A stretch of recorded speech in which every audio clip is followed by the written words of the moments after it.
دریائے نیل سوکھ جاتا تھا ہر سال. مصر کا ایک دریا ہے، لیکن جب اسلام وہاں آیا، عمرو بن عاص ایک صحابی ہیں، مصر فتح ہو گیا تو وہاں مصر کے جو السلام علیکم ورحمۃ اللہ وبرکاتہ.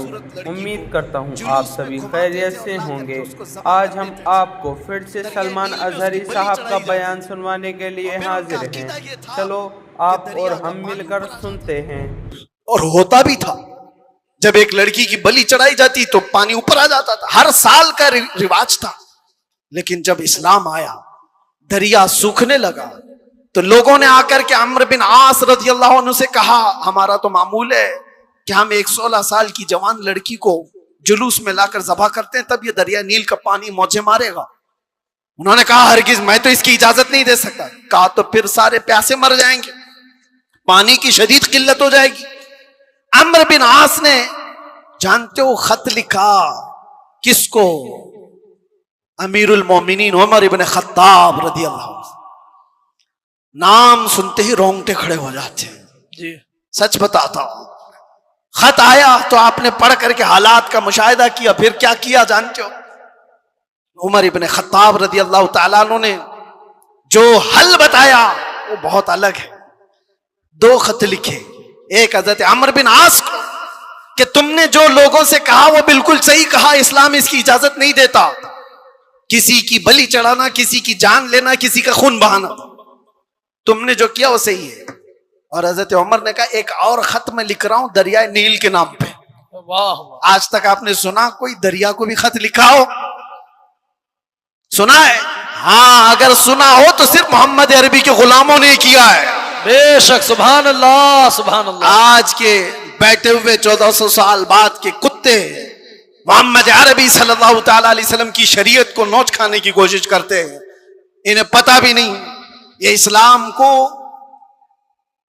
ایسے انداز میں بیان کر کے لوگوں میں شک و شبہ پیدا کرنے کی کوشش کرتے ہیں. یہ اس طرح کے کتنے آئے کتنے چلے گئے، کتنے آئے. لوگ آج بیٹھ کر کے اسلام کو ختم کریں گے، مسلمانوں کا قتل کریں گے، کیا کیا. آج بھی میں دیکھ رہا تھا پاکھنڈی تلواریں بانٹ رہا ہے، کوئی چاقو چوریاں بانٹ رہا ہے. تم ان کو تلواریں دکھا رہے ہو جو 1400 سال سے کربلا سنتے آ رہے ہیں. سبحان اللہ. یہ چیزیں پرانی ہو گئی، پرانی ہو گئی. یہ سب چیزوں سے ڈر اور خوف کا ماحول نہیں لا سکتے. اسلام تھا، اسلام ہے، اسلام رہے گا. میں کہتا ہوں انہوں نے پڑھا نہیں، اسلام کو پڑھا نہیں. میرے آقا کے غلاموں نے دنیا کی ریت رواج کو، طوفانوں کی، آندھیوں کے رخ کو کیسے موڑ دیا تھا. حضرت عمر ابن خطاب نے دوسرا خط لکھا دریائے نیل کے نام پہ، دریائے نیل کے نام پہ. ارے دریا ہے، کیا لکھ رہے ہیں؟ بسم اللہ الرحمن الرحیم. اے دریائے نیل، عمر ابن خطاب رسول اللہ کا غلام تجھ سے کہتا ہے اگر تو اپنی مرضی سے بہتا ہے تو تیرے پانی کی ہمیں حاجت نہیں، سے بہتا ہے تو عمر تجھے حکم دیتا ہے کہ ابھی بہ جا. واہ سبحان اللہ. خط میں لکھا اور اس کے بعد دونوں خط گئے. ایک عمرو بن عاص کا تھا، ایک دریائے نیل کا تھا. حضرت عمرو بن عاص نے اپنا خط پڑھا، پھر دریائے نیل کے نام جو خط تھا وہ لا کر کے دریائے نیل میں ڈال دیا. قسم خدا کی، تاریخ کی سچائیاں بتاتی ہیں اس وقت شباب پر دریائے نیل 16 گز اوپر آ چکا تھا. سبحان اللہ. اور وہ زمانہ ہے کہ آج کے زمانہ دریائے نیل کبھی سوکھا ہی نہیں، سبحان اللہ. کبھی سوکھا ہی نہیں. یہ ہے میرے آقا صلی اللہ تعالی علیہ وسلم کے غلاموں کی زندگی. میرے عزیز ہو، نعرہ تکبیر، نعرہ رسالت. فرماتے اس سے مراد ذات رسول ہے، رسول اللہ کی ذات ہے.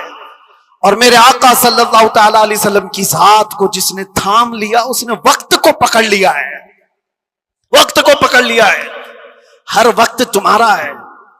اور ایک بات یہ بھی، جو حضور کی غلامی میں آیا اس نے وقت کو ایسا پکڑا ہے کہ بڑھاپا کبھی نہیں آتا اس کا. وہ ہر زمانے کا جوان ہے، ہر زمانے کا جوان ہے. اسی لیے جن اولیاء کاملین کو ہم سنتے ہیں ہماری تصور میں ایسا آتا ہے، امام حسین کا جب ذکر کرتے ہو، امام حسین کا جب ذکر کرتے ہیں، سچ بتانا میرا اپنا بھی مشاہدہ، کربلا کی داستانیں سنتے ہیں تو ایسا لگتا ہے ایک وہ حسین جوان جو کربلا کے میدان میں ڈٹ کر مقابلہ کر رہا ہے. پورا تصور تو یہی رہتا ہے کربلا کا واقعہ سننے کے وقت, لیکن پڑھنے کے بعد پتہ چلتا ہے کہ ان کی عمر تو 56 سال کی تھی. غوث پاک کا تذکرہ آتا ہے تو شکل و شباب تصور میں ایسی آتی ہے کسی حسین جوان کی. غریب نواز کا تذکرہ آتا ہے تو کسی حسین جوان کی. اسی لیے میرے عزیزوں کہ یہ رسول اللہ کی ذات سے ایسے وابستہ لوگ ہیں کہ وہ ہر زمانے کے جوان ہیں, ہر زمانے کے جوان ہیں. اور دوسری بات, ایک تو ہر زمانے کا جوان ہے اور اس کا ذکر کبھی پرانا بھی نہیں ہوتا, کبھی پرانا نہیں ہوتا. آپ برسوں سے مسجدوں میں آ رہے ہیں. ابھی میں اگر آپ کے سامنے پڑھوں مصطفیٰ جان رحمت پہ لاکھوں سلام, شمع بزم ہدایت پہ, آج بھی پڑھے جاتے, ہم نے ہزاروں بار سنا ہوگا, لیکن یہ سلام کبھی پرانا نہیں لگتا, کبھی پرانا.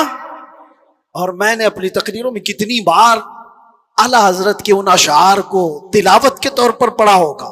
اعلیٰ حضرت فرماتے ہیں بجھ گئی جس کے آگے سبھی مشالیں, شمع وہ لے کر آیا, سارے اچھوں میں اچھا سمجھیے جسے ہے اس اچھے سے اچھا, سارے اونچوں میں اونچا سمجھیے جسے ہے اس اونچے سے اونچا. ارے کون دیتا ہے دینے کو منہ چاہیے, دینے والا ہے سچا. یہ وہ اشعار ہیں, ہم بار بار پڑھتے ہیں. مزہ تمہیں کیوں آ رہا ہے؟ دنیا گانے سنتی ہے جب تک اس کا زمانہ ہوتا ہے. زمانہ پرانا ہو جائے تو نئے گانوں کی دھن تلاش کرتی ہے دنیا. لیکن بارگاہ مصطفیٰ کی مدح سرائی ایسی ہے, ابھی میں اگر کہوں وَأَحْسَنُ مِنْكَ لَمْ تَرَ قَطُّ عَيْنِي وَأَجْمَلُ مِنْكَ لَمْ تَلِدِ النِّسَاءُ خُلِقْتَ مُبَرَّأً مِنْ كُلِّ عَيْبٍ كَأَنَّكَ قَدْ خُلِقْتَ كَمَا تَشَاءُ. عربی کے اشعار ہیں. کس نے کہا تھا؟ حسان بن ثابت نے. کب کہا تھا؟ 1400 سال پہلے. کیا کہا تھا؟ یا رسول اللہ آپ سے زیادہ حسن والا میری آنکھوں نے دیکھا ہی نہیں. سبحان اللہ. دیکھا نہیں, ہو سکتا ہے کہیں ہوگا, تم نے نہیں دیکھا.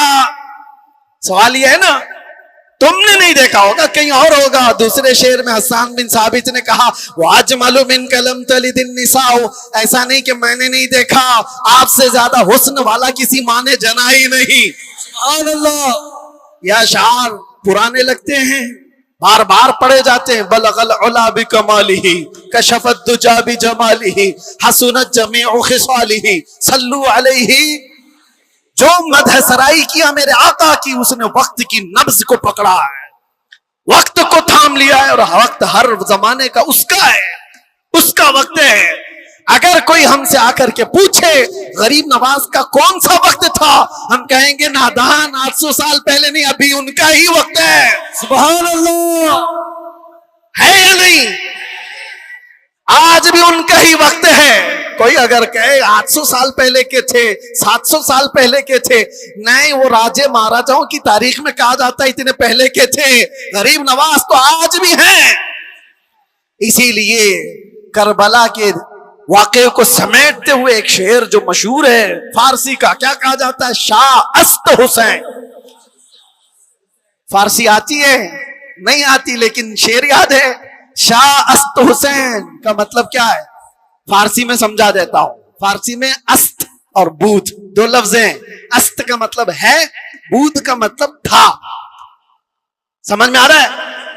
است کا مطلب ہے اور بود کا مطلب. شعر دیکھو آپ, شاہ است حسین, بادشاہ ہے حسین. یا یہ کہا جا سکتا تھا شاہ بود حسین, بادشاہ تھا حسین. نہیں, وہ بادشاہ کوئی اور تھا ہوگا, لیکن حسین بادشاہ. شاہ است حسین, بادشاہ. است کا لفظ آیا ہے. شعر کہنے والے نے یہی کہا کہ بادشاہ ہے. ایک تو شاہ ہے اور ایک بادشاہ ہے, دونوں میں فرق ہے. شاہ سلطان کو کہتے ہیں, بادشاہ سلطان بنانے والے کو کہتے ہیں. دونوں ہے حسین. است کا لفظ بتا رہا ہے کہ وہ ہمیشہ, ہر زمانہ اس کا ہے, ہر وقت اس کا ہے. جو بات میرے مصطفیٰ کی کیا, جو وقت کو تھام لیا, ہر زمانہ اس کا, ہر وقت اس کا.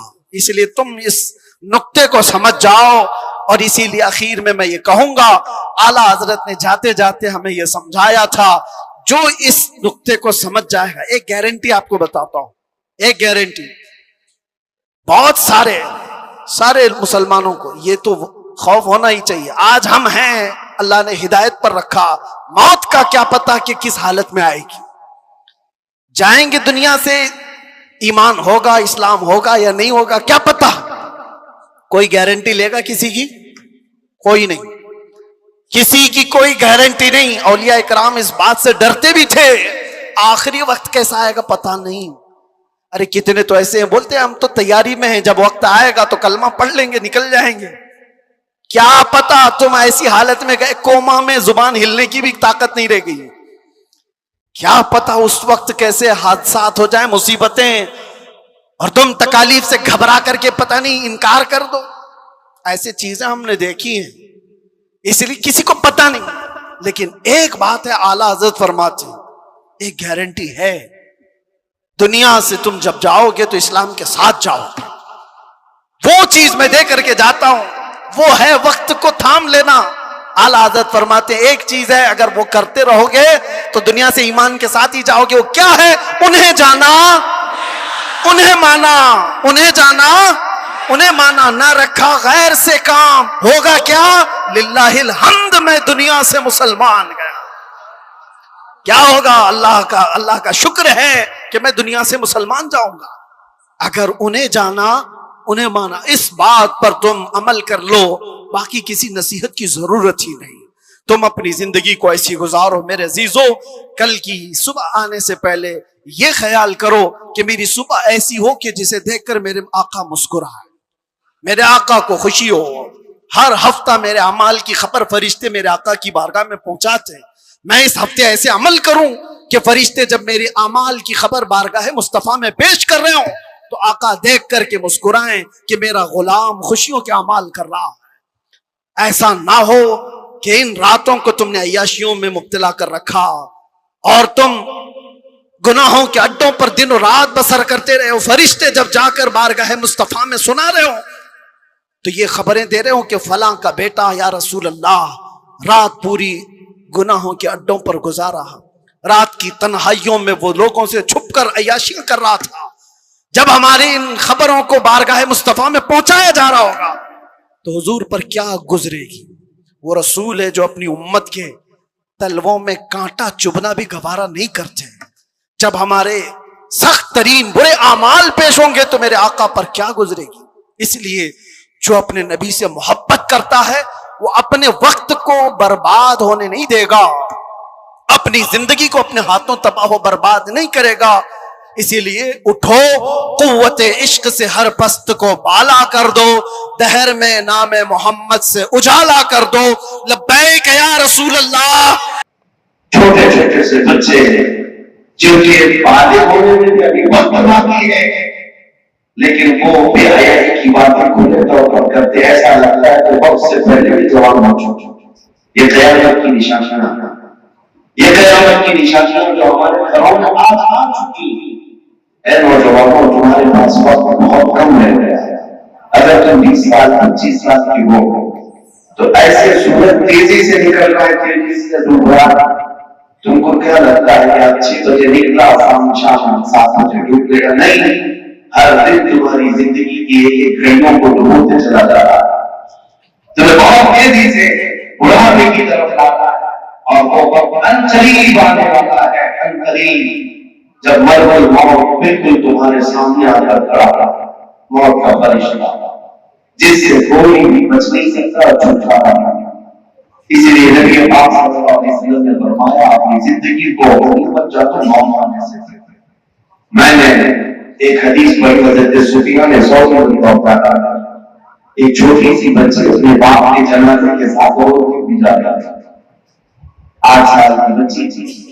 اس کے باپ کا انتقال جنازے کے پیچھے پیچھے رو کے جا رہی تھی اور یہ کہتی جا رہی تھی کہ آج ہمارے گھر پر کتنی بڑی مصیبت آ گئی. ہمارے باپ ہم سے دور ہو گئے اور میں بچپن میں یتیم ہو گئی. میرے گھر پر بڑی مصیبت آئی. بچی رو گئی. جانتے ہیں حضرت سفیان ثوری اس بچی کو دیکھتے ہیں، کہتے بیٹا ادھر آ، میں تجھے بتاؤں تیرے گھر والوں کو مصیبت نہیں آئی. تو کل سے پھر معمول پر چل پڑو گے. جو مصیبت تیرے باپ پر آتی ہے موت, یہ پھر کبھی کسی کے اوپر نہیں آتا, ایک ہی بار آتا. اس سے بڑی کوئی چیز دنیا میں نہیں ہے. تمہارے گھر پر کیا ہے؟ آج مرا کم کرو گے, کل سے کھانا پانی کا پہننا سونا سب شروع ہو جائے گا. تم تو معمول پر آ جاؤ گے, اس کی زندگی ختم ہو چکی. اس پر جو چیز آئی ہے تیرے باپ پر, وہ سب سے بڑی مصیبت ہے. پھر وہ بچی قبرستان تک گئی اور اپنے باپ کو دفن کر کے جب آئی, دوسرا دن تھا. صبح صبح کے وقت حضرت صفیہ نے سوئی قبرستان میں تھے, تو یہ چھوٹی سی ننھی بچی اپنے باپ کی قبر کے پاس بیٹھ کے رو رہی تھی, کہہ رہی تھی ابا جان آپ بیمار تھے, میں رات کو دوائیاں لا کر دیتی تھی, آپ کا بستر میں بچھا آپ کو اوڑھنا میں اوڑھا دیتی تھی, اور کھانے کے لیے میں لے آتی. کل کی پہلی رات گزری ہے, کیا کسی نے آپ کو دوائی پوچھی؟ کیا کسی نے آپ کا بچھونا بچھایا؟ کیا کسی نے آپ کو اوڑھنا دیا؟ کیا کسی نے کھانا پوچھا؟ وہ باپ کی قبر کے پاس بیٹھے رو رہے تھے. صفیہ نے سوئی دے اس بچی سے کہتے بیٹا آپ اپنے باپ کی مت پوچھو کہ کل دوائی کس نے دیا, کل کھانا کس نے پوچھا. اب یہ پوچھ اپنے باپ سے بابا جان کل ہم نے جو کفن پہنا کر بھیجا تھا فرشتوں نے اسے سلامت رکھا ہے چھین لیا؟ کہیں ایسا تو نہیں کہ ننگا کر دیا ہو اعمال کی وجہ سے. اب یہ پوچھ اپنے باپ سے کہ بابا جان کل تک ہمارے ساتھ موجود تھے, جسم سلامت تھا, کل ایسا تو نہیں کہ بدعملیوں کی وجہ سے رب تعالیٰ نے چہرے پر اور آنکھ اور ناک پر بچھو چھوڑ دیا. یہ پوچھ اپنے باپ سے. موت کے بعد جو حالات آنے والے عزیز علیہ نے کہا اس کی تیاریوں میں کیا ہم میں سے کوئی مضبوط ہے؟ آج ہم میں سے کوئی مضبوط ہے؟ ہم میں سے کسی کو یہ خبر نہیں ہے ہماری موت ہم کس شام کو لکھی ہوئی. ہم میں سے کون اپنے سفر کو خالی کر کے جانے والا ہے یہ ہمیں پتا نہیں, لیکن ہم چیزیں ایسے جیسے لگتا ہے 100 سال کی ہمارے پاس گارنٹی نہیں. ہر کوئی اپنی شادیوں کی فکر تو کرتا ہے, اپنے گھر کی فکر تو کرتا ہے, لیکن جس طرح آبادی میں برسوں سونا ہے اس قبر کی فکر کیوں نہیں؟ کیا یہ ہمارے جینے کے سلیقے ہیں؟ آج کیا ہم نے گناہوں سے اپنی زندگی کو ایسا داغدار کر رکھا ہے؟ مجھے ایک بات نہیں یاد آتی تھی, میں آپ کو اس لیے کہہ رہا ہوں کہ زندگی کو غنیمت جانو. موت سے پہلے ممبئی شہر کی بات, ابھی وہ حاجی صاحب اللہ موجود ہیں, بڑے بڑے سے آیا, بہت اللہ نے نوازا مان تو پیسے بہت آئے. ایک ہی بیٹا تھا, اس کو اچھا پڑھایا, گورنمنٹ میں پڑھایا, اور بچے کے پڑھانے میں اتنا مصروف ہو گئے کہ اس کو انگلینڈ تک بھیجا, آکسفورڈ میں, اور لڑکا 25 یا 26 سال کی عمر کا تھا, بون کینسر پتا ہی نہیں چلا. بہت اچھا ٹیلنٹڈ لڑکا تھا, نوجوان, اور اتنی جلدی کینسر ہوا 6 مہینے سے علاج, اور اس کے بعد جو بون کینسر ہوتا ہے ہڈیوں کا, ہڈیوں گل جاتے ہیں, ہڈیاں گلنے لگتی ہے, جسم ٹوٹ جاتا ہے. واپس اسے انڈیا لایا, یہاں پر ڈاکٹروں نے جواب دے دیا لاسٹ سٹیج پر ہے, بہت کم دنوں کا مہمان. باپ بہت روتا ہوتا تھا, ابھی موجود ہے بوڑھا باپ آج صاحب. مجھے وہ بات تقریباً 8-10 سال پہلے کی دل پہ اٹکی لگی ہوئی. آخری وقت چل رہا تھا اس نوجوان کا. ایک دن اس نے اپنے باپ سے کہا پاپا میری 10ویں کی مارک شیٹ, میری 12ویں کی سرٹیفکیٹ, اور جو فلاں حصوں میں کھیلوں میں مقابلوں میں جو حصہ لیا, شیلڈ ملے, انعامات ملے, وہ کہا. باپ نے کہا بیٹا سب میں نے سنبھال رکھا ہے, 10ویں کی بھی ہے, 12ویں کی بھی ہے, میرے کالج سے یونیورسٹی کی. کہا بیٹے تمہیں دیکھنا چاہتا ہوں, میں جا رہا ہوں دنیا چھوڑ کر, میری وہ جو کچھ بھی پڑھائی ہوئی ہے اس کی سند مارک شیٹ مجھے دکھاؤ. باپ تجوری کھول کر لایا, الماری میں سے وہ مارک شیٹ, اس کی سند سرٹیفکیٹ لا اس میں شیلڈ بھی تھے. وہ نوجوان لڑکا